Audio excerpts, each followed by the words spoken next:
பாக்யலட்சுமி சீரியலை பொறுத்தளவில் ராமமூர்த்தி அதோட ஈஸ்வரி தன்னை அசிங்கப்படுத்தியதால அவமானப்படுத்தியதால கடும் வருத்தத்தில் இருக்கக்கூடிய கோபி என்ன செய்யறாரு அப்படின்னு சொன்னா அங்க போயிட்டு நியாயம் கேட்கிறாரு. நியாயம் கேட்ட இடத்துலயும் சரியான நியாயம் கிடைக்காததுனால இனி இந்த வீட்டுக்கு ஒரு கும்பிடு அப்படின்னு சொல்லி கும்பிட போட்டுட்டு ரெஸ்டாரண்ட்டுக்கு கிளம்பி போயிடுறாருங்க.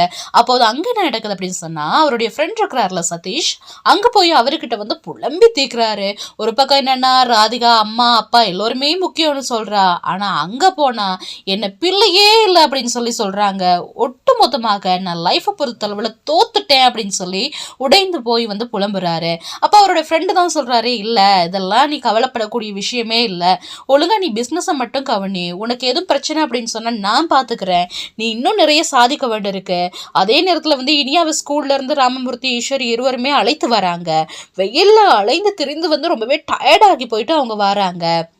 அந்த நிலையில என்ன நடக்குது அப்படின்னு சொன்னா இதற்கெல்லாம் காரணம் நான் தான் அப்படின்னு சொல்லி ஒரு பக்கம் இனியா ரொம்பவே சோகமாகவும் இருக்கிறாங்க.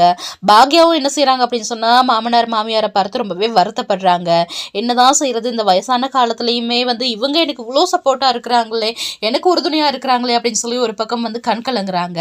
ஆனா இனியா என்ன செய்யறாங்க அப்படின்னு சொன்னா, அச்சோ இது எல்லாத்துக்குமே நான் தானே காரணம் அப்படின்னு சொல்லி பாக்யா கிட்ட என்ன மன்னிச்சிடுங்கம்மா சாரிம்மா அப்படின்னு சொல்லி எல்லாம் கேட்குறாங்க.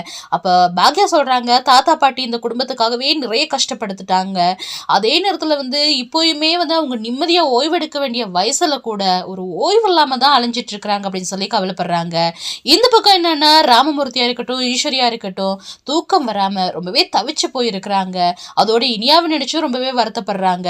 நடக்கிற எல்லா பிரச்சனைக்கும் இந்த கோபி மட்டும்தான் காரணம், அவன் ஒழுங்கா இருந்திருந்தா நம்ம பாக்யா அவ்வளோ கஷ்டப்பட வேண்டி இருக்காதுல்ல அப்படின்னு சொல்லி ராமமூர்த்தி சொல்றாரு.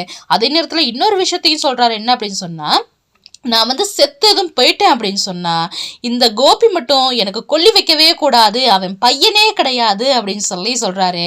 எதை வேணாலும் மன்னிச்சிருவேன், ஆனா அவன் பாக்யாவுக்கு செஞ்ச துரோகத்தை மட்டும் என்னாலையும் மறக்கவும் முடியாது மன்னிக்கவும் முடியாது அப்படின்னு சொல்லி புலம்புறாரு. ஆனா இந்த இடத்துல ஈஸ்வரி சொல்றாங்க, இல்ல இப்படியெல்லாம் பேசாதீங்க அப்படிங்கிற மாதிரி அவங்களும் ஒரு இடத்துல புலம்புறாங்க.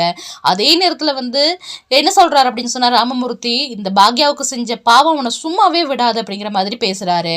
அப்போது குற்ற உணர்ச்சியில இருக்கக்கூடிய இனியா என்ன செய்யறாங்க அப்படின்னு சொன்னா, இந்த எல்லா விஷயத்துக்குமே நான் தானே காரணம், இவங்க எல்லோருமே கஷ்டப்படுறது என்னால தானே அப்படின்னு சொல்லி ஒரு விபரீத முடிவையும் எடுக்கிறாங்க. இனிமே யாருக்குமே நான் கஷ்டத்தை கொடுக்க கூடாது அப்படின்னு சொல்லி ஒரு பேப்பர் எடுத்து எதையோ எழுத ஆரம்பிக்கிறாங்க. இதெல்லாம் பார்க்கும்போது இனியா ஏதோ ஒரு விபரீத முடிவை எடுக்க போறாங்க அப்படின்னு சொல்லி தாங்க தோணுது. அதே நேரத்துல வீட்டுல ஏதோ ஒரு பெரிய அசம்பாவிதமும் நடக்க போகுது. தொடர்ந்தும் பொறுத்திருந்து பார்க்கலாம் அடுத்த எபிசோட்ல என்ன நடக்க போகுது அப்படின்னு சொல்லி. இந்த மாதிரி தொடர்ந்தும் நீங்க தெரிந்து கொள்ளணுமா என்ன நடக்க போகுது அப்படின்னு சொல்லி மறக்காம ஒரு லைக், அதே நேரத்தில் ஷர்மி ஒஃபிஷியல் யூடியூப் சேனலை ஒரு சப்ஸ்கிரைப் மட்டும் பண்ணிடுங்க.